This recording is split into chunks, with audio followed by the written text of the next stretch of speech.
Thanks, Dave. Welcome inside our NBA studio with Chauncey and Paul. I'm Michelle.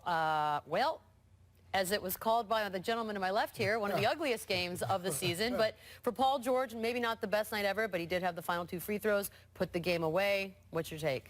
Listen, whenever you go back to the place where you made your name, it's very emotional. When I had to go back to Boston for the first time, it was even tough for me to play. But Paul George, you could tell he was riding on all the emotions. This is where he became an all-star. He was a little nervous, So you can't take that away from him. The big thing is they won tonight, and he's happy. Next time he goes back there, he'll be a little more comfortable. Right. He did it already once, and he'll play better. I think you said something that's important. The first thing you try to do is try to win that game. You want to win the game in the return, and you want to play well. Obviously, he didn't play well. You want to show the fans they're booing you. It's probably the first time he's been booed to that magnitude, so that's an adjustment as well. But they got the win. But it was an ugly win. That was ugly. It was an ugly win. I didn't like how they closed that game out at all. Oklahoma has so much upside because as bad as the 3 stars played tonight, and they won, if they can get some kind of offense brewing to where they're getting good shots, shooting a higher percentage, their defense is going to keep them in every single game. If they can do better on the offense, less isolation, move the ball, these guys can shoot a higher percentage, they'll be one of the top teams in the Western Conference. But the offensive problem is what they're having What right would now. they do without Steven He Adams? brought up the 3. We don't need to talk about the 3 I'll right tell you now. what, Steven Adams does so many great things for this team. These are the kind of guys that you need when you're talking about going deep in the playoffs and possibly winning. You need a guy to do all the dirty little things. He finishes, he catches around the basket, he gets you extra opportunities with offensive rebounds, he blocks shots, he's a rim protector.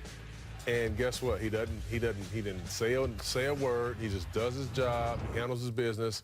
We talk so much about the big 3 and what they have or have not done, but this is a guy that's extremely important to this team, and he plays hard every single night. Let me ask you this, because we're in the back watching the game, and everyone just felt very frustrated watching this game on both ends. I don't want to pick on Oklahoma City only here.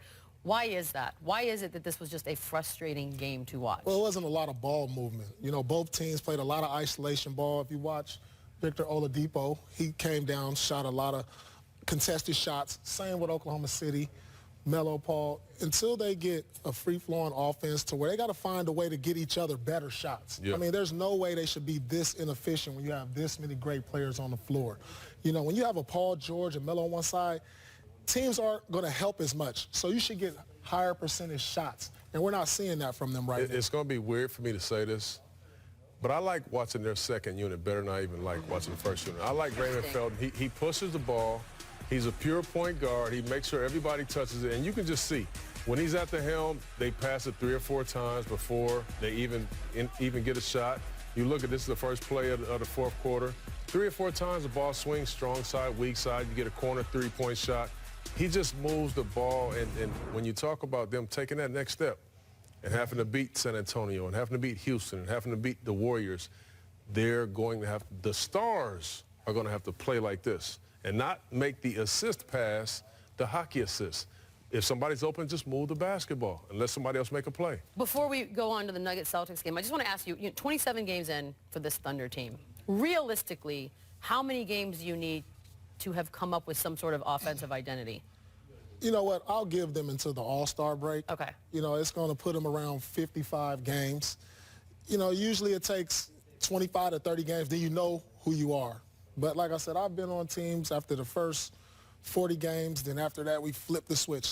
Like in Brooklyn, we were way out the playoffs. We got blown out by 30 points on Christmas. After Christmas, we turned it around. We became 500. And we wound up winning 45 games. We were 10-21. So, Oklahoma City, they're only a couple games out of But here's the difference in that Brooklyn team. You have some champions on that team, Paul. You have some veterans. You have some champions. You have some guys that knew when it was time to bite down. We know what to do. We know how to play it, I would say Beats, the same as Paul, All-Star break, 50, 60 games. Okay. You give this team offensively. But I'm telling you, second in the league in defensive efficiency is impressive to me, especially with all these new guys. You just got to find a way to share that basketball. All right, moving on. Other games happening tonight, Nuggets, Celtics.